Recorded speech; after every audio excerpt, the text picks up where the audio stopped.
Okay, we've got a quick one today. This is going to be, is the connection of the 153 fish to Second Kings chapter 21 speculative? And just so you know how I got here, a little bit of background, the inspiration for this video is a result of my frustration in AI's answer to a question that I asked about the connection between the 153 fish in the last chapter of the fourth gospel and its connection to Second Kings chapter 1. AI told me that the theory was speculative, and ironically, it gave a whole bunch of other theories that I thought were just as speculative, if not, they're even more so speculative. I'm sure if anyone's ever looked into this, there's a lot of gematria and just some other things about, the 153 fish represent, that was a known number of species of fish at the time, which I find that extremely hard to believe, or it's the number of nations. But anyway, other theories. But I just want to take a closer look at this. So in Second Kings chapter 1, we have a total of 153 men of Israel who are to potentially be killed for fire from heaven at the word of Elijah the prophet. And if you know the story, the first two captains of 50 and their 50 men were killed, whereas the third captain and his 50 men were spared. However, the connection to the total number of 153 men to the 153 fish is by far not the only touch point that we have between these chapters. So touch points, we talked about 153 men versus 153 fish. And on the left side here, there were three interactions or visits between Elijah and the captains of these 50 men, just as there were three interactions in the fourth gospel at breakfast between Jesus and Peter. I'm sure you're all familiar with the story. Jesus asked him three times, "Do you love me?" This could kind of make Jesus a type of Elijah here, which isn't uncommon in the Bible. So you got the same connection here. And then we have Elijah asking Ahaziah, that was the king of Israel.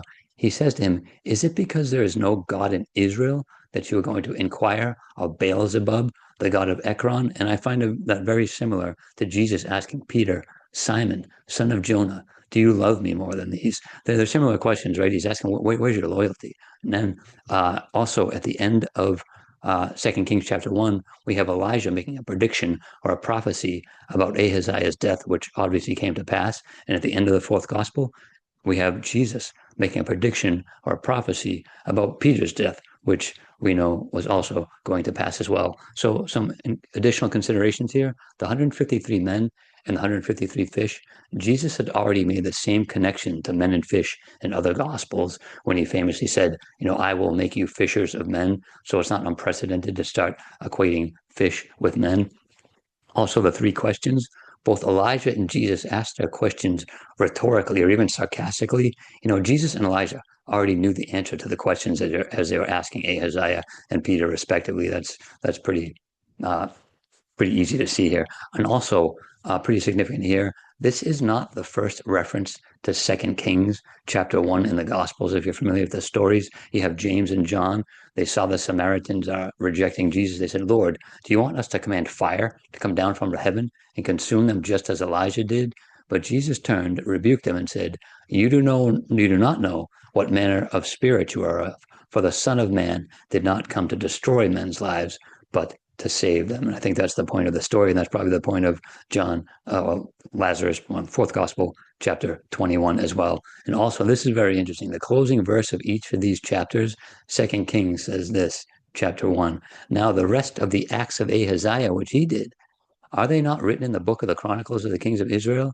And then go to the fourth gospel, last chapter. And there are also many other things that Jesus did, just in parallel to the acts of Ahaziah, many other things that Jesus did, which if they were written one by one, I suppose that even the world itself could not contain the books that would be written. So here, you obviously have a comparison. Jesus is much greater than Ahaziah here. I think the author is being very clever here. And then a quick note on the authorship of the last chapter of the fourth gospel.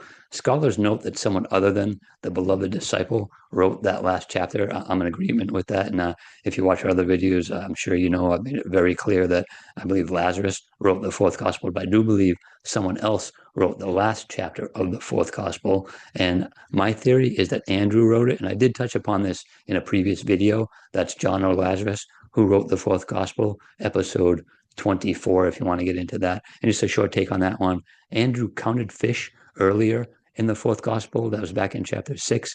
And is it not possible? There's a pattern here that he's the one counting the 153 fish.